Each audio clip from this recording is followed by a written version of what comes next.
Et parmi les dossiers sur la table du nouveau Premier ministre, le logement qui ne cesse de s'enfoncer dans la crise ces derniers mois. C'est une journée spéciale immobilier sur Europe 1 en partenariat avec Capital. Bonjour Christophe Bordet. Bonjour à tous. Spécialiste de tout ce qui touche à l'immobilier sur Europe 1. Nous en étions restés au taux d'emprunt trop élevé, à l'inflation, le prix du mètre carré qui ne baisse pas assez. Où en sommes-nous en cette rentrée? Est-ce que le pire est derrière nous? Presque. Il y a des signes encourageants. D'abord, les taux d'intérêt diminuent. On est en train de passer de 3,70% au mois de juillet à 3,40% aujourd'hui. C'est du pouvoir d'achat immobilier supplémentaire.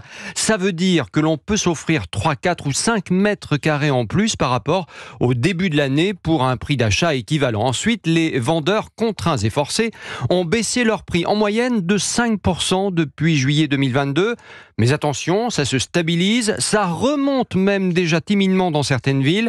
Un mal pour un bien, des prix qui remontent un peu, ça encourage certains propriétaires attentistes à mettre leurs biens sur le marché. Résultat, l'offre augmente à nouveau, la demande aussi. On devrait terminer l'année sur 770 000 transactions. Certes, c'est beaucoup moins que le million d'il y a 3 ans, mais certains agents immobiliers parient sur une remontada.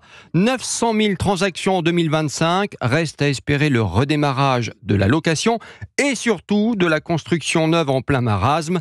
Monsieur le nouveau Premier ministre au travail. Christophe Bordet, spécialiste immobilier sur Europe 1.